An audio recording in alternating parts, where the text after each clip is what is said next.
Hello everyone, welcome back to yet another political episode. We are back again today, mainly talking about Hawaii and their ballot measure. Now, there are two ballot measures in Hawaii. One, which comes from Amendment 1, that is the right to marry. And if you guys been paying attention,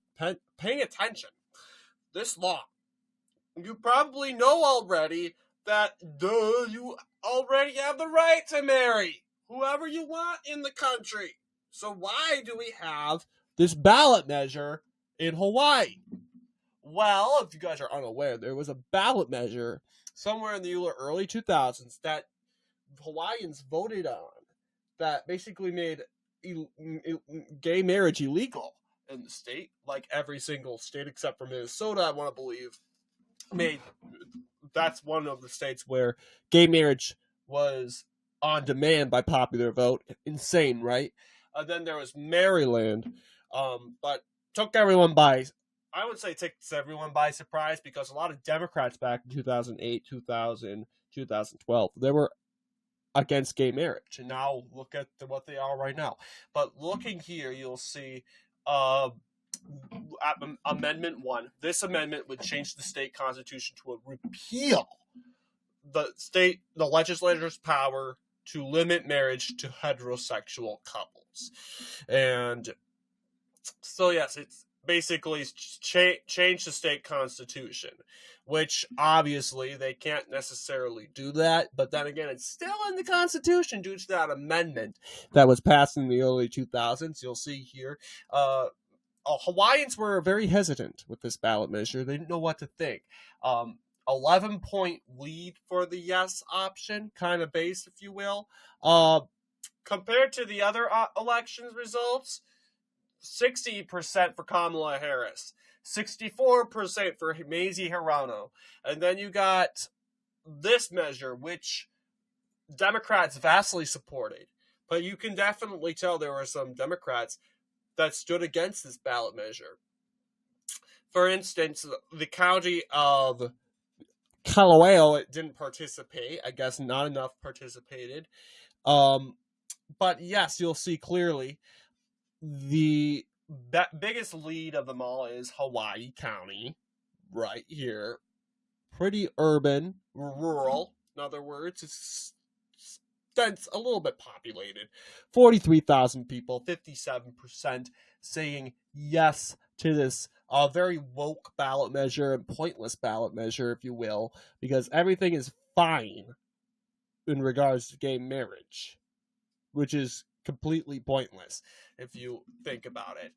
The no column, 46% in Callaway County, right up here, 46%. That's pretty good. 54% saying yes to this woke ballot measure. 54%. Yes, you'll see population-wise, Honolulu has a grip, 56%. No surprise, it's the capital, and it's consolidated, if you are unaware. So, when it comes to this ballot measure, interesting results, I must say. Now, let's take a look at the Second Amendment. So, standardized judicial appointee process. So, if this ballot measure passes, this amendment would set a uniform appointment and confirmation process for district judges, Supreme Court justices, and Intermediate Court of Appeals and Circuit Court judges. 70% in support of this ballot measure. So this basically, obviously, it's kind of hard to see which one supported it, which one didn't really, because really there's no conservatives in Hawaii, to be honest with you. But yes, basically, this amendment would set a uniform appointment and confirmation for these. So it was basically a uniform appointment and confirmation process for district court judges, as well as Supreme Court justices also, over the circuit court judges. Obviously, overwhelming majority, 70.6% support the ballot measure, passing with ease, as you can clearly see. Hawaii County, 70%. The county, Honolulu was the one that supported it the most, now that we're looking at it. 71% in support of this ballot measure in regards to that.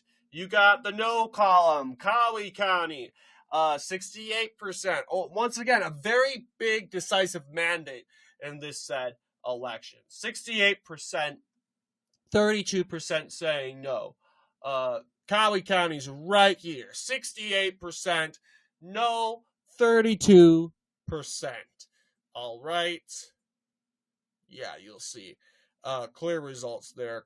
The county of Kalae'o didn't participate. Once again, this county has like 5 to 6 people in this county. So sometimes what happens is the people of Kalae'o County, they will often go into neighboring Maui County, and they will hold their election there. But I doubt that. Do you think the turnout in that county, in Kalae'o County, is that high? I mean, we saw the result in the primary, right? The primaries for the Republican and Democratic primaries, presidential wide. Kalae'o they merged their elections with Maui County. And now we are thinking about it, they probably don't do this every single election. Because, as it seems, Maui County already doesn't participate in half the elections. Not to mention, when does turnout always hit 100% in a county? Maybe Kalae'o County does. Maybe. But usually that's it. That's the only county, really, that where turnout is 100%. But ideally, with 3 people participating in each election, it'd probably be like 60%. For the high there. But let's go ahead and see. Yep. So what do you guys think in regards to Hawaii?